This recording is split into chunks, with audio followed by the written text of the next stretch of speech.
Antindi po mga kabida ng privilege speech po ni Senador Rodante Marcoleta po mga kabida kahapon po sa Senate session kung saan po patama po yun mga kabida sa kanila hong presiding officer that time ito hong si Senador Ping Lacson po mga kabida mantakin nyo pinamukha po ni Senador Marcoleta po mga kabida na iba yung direction po ni Senador Lacson dito ho sa pag-imbestiga ho mga kabida sa issue po ng flood control project. Okay? Para daw nililihis ito pong investigasyon po mga kabida papunta na sana dun sa target po bigla pong nililihis daw mga kabida.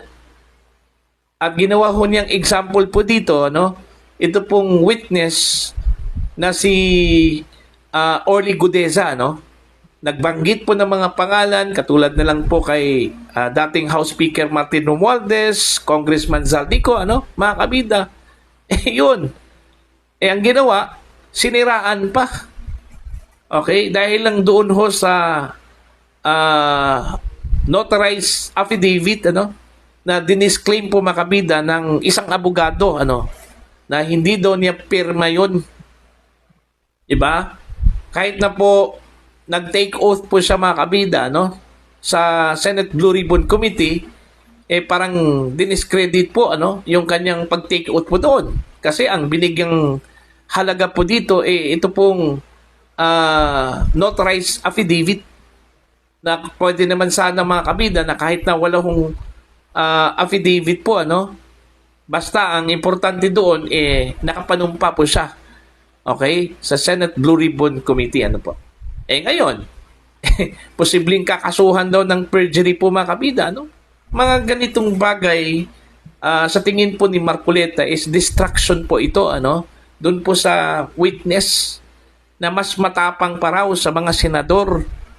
Okay? Mas credible pa raw mga kabida sa mga senador.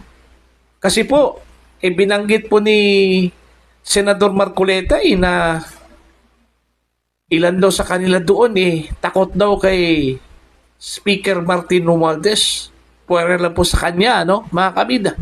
Eto, pakinggan muna natin ito pong medyo mahaba po na litanya mga kabida ni Senador Rodante Marcoleta. Narito po. Binanggit na po ng dating Senate President ang nangyari do sa statement ni Diskaya. Siya ang kauna-unahang nagbigay ng statement na kung saan binanggit ang 17 congressmen. Ngunit nakakapagtaka. Hindi na po natin tinutuntun yung 17 na yon. Kagaya na nga sinabi ng Senate President, napupunta na, natutuon na yung pagtuntun sa mga kasama natin dito. Bakit po? Natatakot ba tayo kay Martin Romualdez? Siguro po, yung iba sa inyo natatakot. Ginoong Pangulo, naghalo na po ang balat sa tinalupan. Bakit po? Ngayon ko lamang po nakita sa pagdinig ng Blue Ribbon Committee. Nandun po yung Justice Secretary.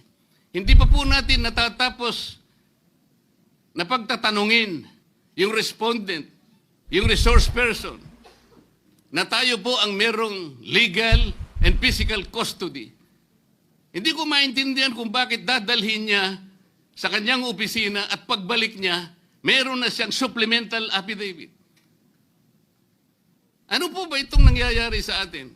Meron na ba tayong alituntunin? Meron na ba tayong agreement sa pagitan ng DOJ at ang ang pag-imbestigang ginagawa natin sa Blue Ribbon Committee?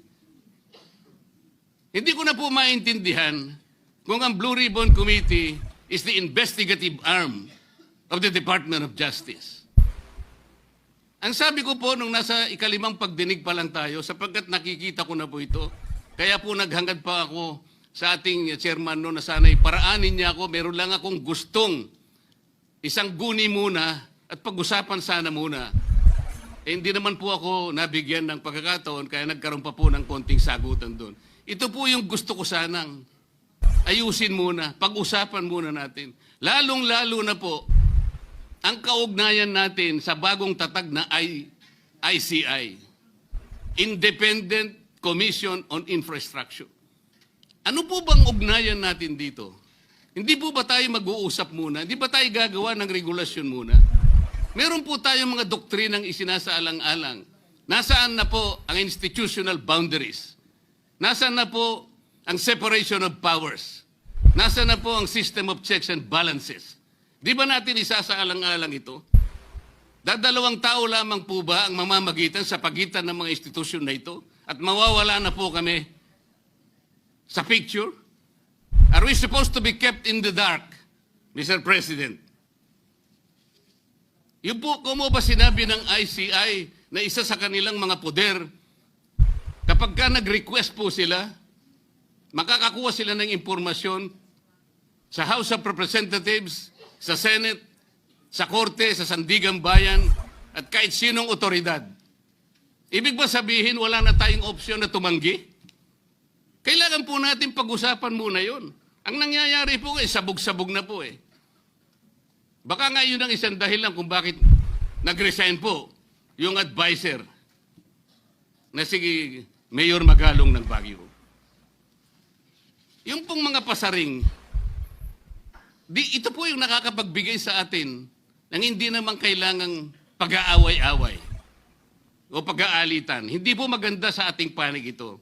Tingnan lamang po natin yung interview sa DCMM ng ating kasamahan, chairman ng Blue Ribbon Committee, ng mga host ay si Victoria Tulad at si Christian Yosores noong September 28, 2025. Ang tanong po nila, ilang hearings pa ang nakikita ninyong gagawin ninyo? Ang sagot po ng ating kasama, Senador Lacson, yun ang hindi ko pa masabi. Dahil kung may bagong lumalabas na mga testigo at masustansya yung sasabihin, meron pang mga kakulangan na dapat na mapunuan, magtawag tayo ng pagdinig. Tama naman po yun. Pero ito pong pangalawang saknong, ang sabi po, pero kung paulit-ulit lang at masa-sidetrack o kaya palihis yung direksyon ng inquiry, yun ang i-assess namin kasi medyo lumihis na. Ano po yung lumihis? September 28, dito lumabas si Master Sergeant Orly Gutesa. Lumihis po ba o dumiretso? Mula kay Saldico, ikinonekta po niya kay Martin Romualdez. Sa akin palagay, dumiretso po, hindi tayo lumihis eh. Pagkatapos tinanong pa po, do you think po, coach po si Gutesa? At iba pong observation, baka si Senator Rodante Marcoleta dahil parang sinabihan siya nung nagbabasa siya. O nalimutan mo, balikan mo itong paragraph na ito. Naipaliwanag ko na po kung bakit ko lamang sa sinansala at sinabi kong balikan mo sapagkat meron nga po siyang nalalaktawan base po sa sinusundan namin na binabasa niya na dokumento. Ang sagot po ni Senador Lacson, medyo natawa pa nga siya, kayo nang humusga sa lahat ng yan, tayo nag-viral na. Siguro, ang sasabihin ko na lang, yung hula nyo, yun ang hula ko. O hula ko, hula nyo. Parang, your guess is as good as mine. Hindi po maganda yung inference eh. Parang ang lumilitaw, kinotes ko eh. Bilang isang abogado, magmula po nung ako'y maging abogado, inisip, hindi ko po ginawa yung mga bagay na ito. Kumisal nga ako eh. Hindi na abogado, sila pa yung nagsasabi eh. Katulad po ni Saldico, ang sabi ko lang naman po eh, matunog na yung pangalan niya, napakaraming sources na nagsasabi, kumukonekta kay Saldico, pwede ba natin siyang imbitahin? Ang sabi po, hindi na raw siya imbitahin because of interparliamentary courtesy. Ang sabi ko po, ang interparliamentary courtesy hindi po nalalabag kung iimbitahin lang siya. Halimbawa, invitation letter lang. Nagawa ko po yun kay Congressman Toby Chanco. Voluntaryo po yun eh. Kung darating siya, salamat. Kung hindi siya darating, okay lang. Ngunit, ang pinag-uusapan natin ay problemang kasangkot na po ang kinabukasan ng ating bansa. Sasabihin ba natin interparliamentary courtesy?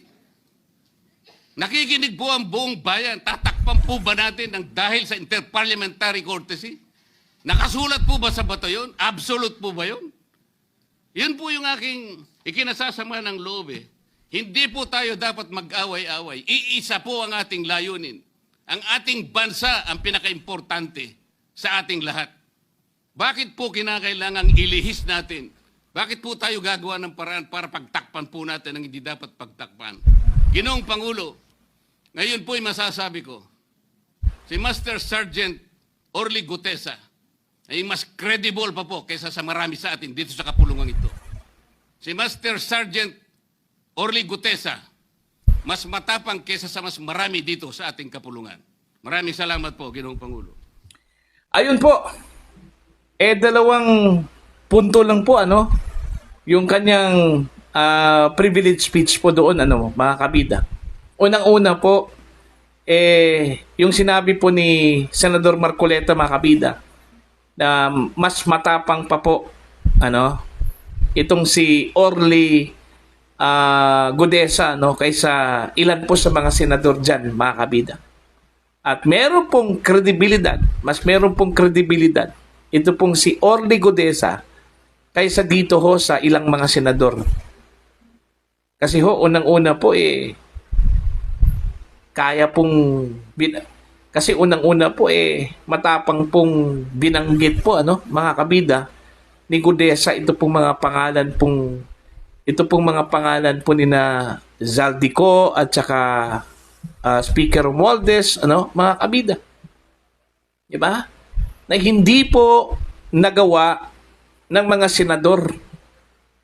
Alright? Hindi ho mabanggit-banggit, mga kabida.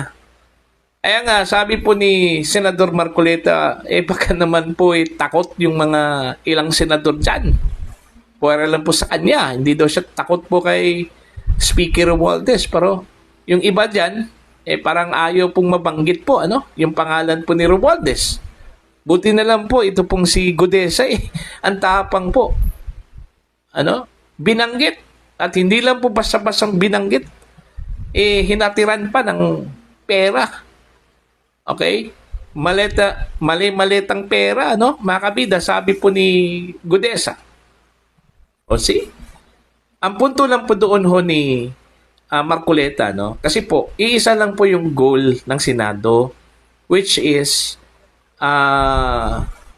malaman po yung katotohanan at magkaroon po ng accountability ito pong mga mapolitiko man o ito pong mga nasa gobyerno po, mga kabida, no, na sangkot dito ho sa corruption po, ano, sa flood control projects, mga kabida, ano po. Yun lang yung gusto kong malaman po ng mga senador.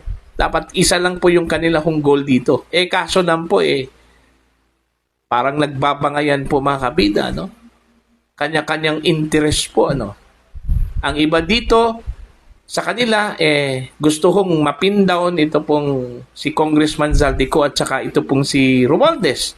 Meron naman pong mga senador po na halata po, mga kabida, na pilit pong iniiwas po, ano, yung investigasyon doon po kay Romualdez po, mga kabida. Okay? Kumbaga, nililihis po. Kung tutuusin po, mga kabida, mas maganda yung investigasyon po ng Blue Ribbon Committee sa ilalim po ni Marcoleta kaysa dito ho kay Senator Ping Lacson, ano? Kasi parang may mga reservations po, ano, ito pong si Senator Ping Lacson, para bang alanganin ho siyang banggitin, ano, kung sino-sino man po yung pwede hong mabanggit dyan po sa investigasyon po ng Senate Blue Ribbon Committee, ano po, mga kabida. Kaya nga yung inilabas po ni Marcoleta, ito pong si Gutesa, no, nahalata po ninyo, bigla hong nawala si Lacson. Ang nag-close po sa pagdinig po, mga kabida, ito hong si Senator Erwin Tulfo, ano, biglang nawala si Lacson,